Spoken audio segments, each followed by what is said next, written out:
പ്രശ്നവും ശ്രമിച്ചവരൊക്കെ രാത്രിയിൽ വന്ന് കാല് പിടിച്ച് മാപ്പ് പറഞ്ഞ് കരഞ്ഞു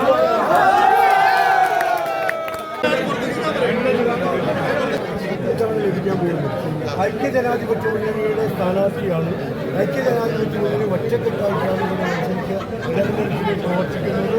കേരളത്തിലെ സാഹചര്യങ്ങൾ ജനങ്ങളുടെ വിചാരങ്ങൾ UDF-നോടൊപ്പമാണ്. അതുകൊണ്ട് തന്നെ റിക്കോർഡ് ഭൂരിപക്ഷത്തിന് UDF സ്ഥാനാർത്ഥി ഇവിടെ നിന്ന് റിക്കോർഡ് ചിഹ്നത്തിൽ വിജയിക്കും. കാര്യം CPM-ന്റെ 4 മണ്ഡലങ്ങളിലെ സ്ഥാനാർത്ഥി 3 മണ്ഡലങ്ങൾ മലപ്പുറം ജില്ലയിലാണ്.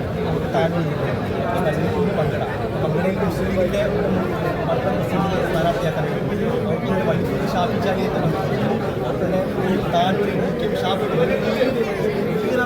ഡിമാൻഡാണോ സ്ഥാനാർത്ഥി?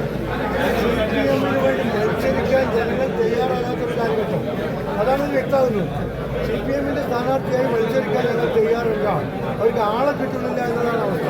എല്ലാ മുസ്ലിം ലീഗ് നേതാക്കന്മാരെയും വീടുകളിൽ വരുന്നുണ്ട്. ശരിയാണ്, ഒന്നും ചോദിക്കുന്നു. അപ്പോൾ അതിനർത്ഥം അത്രമാത്രം രാഷ്ട്രീയമായി അധപതിക്കുകയും ജനങ്ങളിൽ നിന്ന് ഒറ്റപ്പെടുകയും ചെയ്യുന്ന ഒരു സാഹചര്യമാണ് UDF-നോട്. പ്രധാനപ്പെട്ട ഒരു മറ്റൊരു കാര്യം മന്ത്രി മാറുകയാണ്.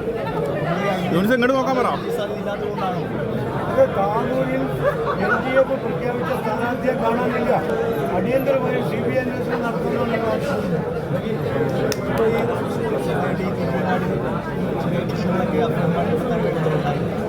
ഒരു പ്രശ്നമില്ല, ആരുമായി ബന്ധപ്പെട്ടില്ല. തിരുവനങ്ങാട് നിയോജകമണ്ഡലത്തിലെ ഒരു മുസ്ലിം ലീഗ് പ്രവർത്തകനോ കോൺഗ്രസ് പ്രവർത്തകനോ UDF പ്രവർത്തകനോ ഈ സ്ഥാനാർത്ഥിയോ നിൽക്കുന്ന പ്രശ്നമില്ല. ഒറ്റക്കെട്ടായി നിൽക്കുന്ന ഒരു പ്രശ്നവും ശ്രമിച്ചവരൊക്കെ രാത്രിയിൽ വന്ന് കാല് പിടിച്ച് മാപ്പ് പറഞ്ഞ് കരഞ്ഞു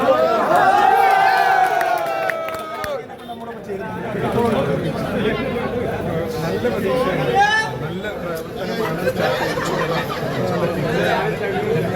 ജനങ്ങളിലും എല്ലാ ലീഗുകാരെല്ലാവരും ഒപ്പം കൂടെ UDF-കാരെല്ലാവരും ഒപ്പം തന്നെ വലിയ ഭൂരിപക്ഷം.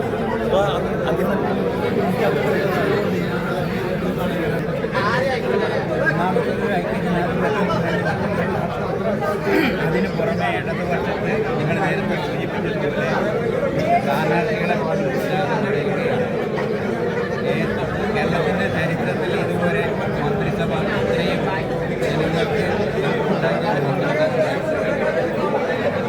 താങ്കളുടെ സ്ഥാനാർത്ഥി തന്നെ അവിടുന്ന് മാറി പറയുന്നു. എന്താ കാരണം വീണാ ജോർജിന്റെ കപ്പലാണ് ഇവിടെ താനൂരിലെ കപ്പൽ മുങ്ങിയത് കൊണ്ട് അത്രയുമാണ് താനൂരിലേക്ക് വരാൻ വയ്യ.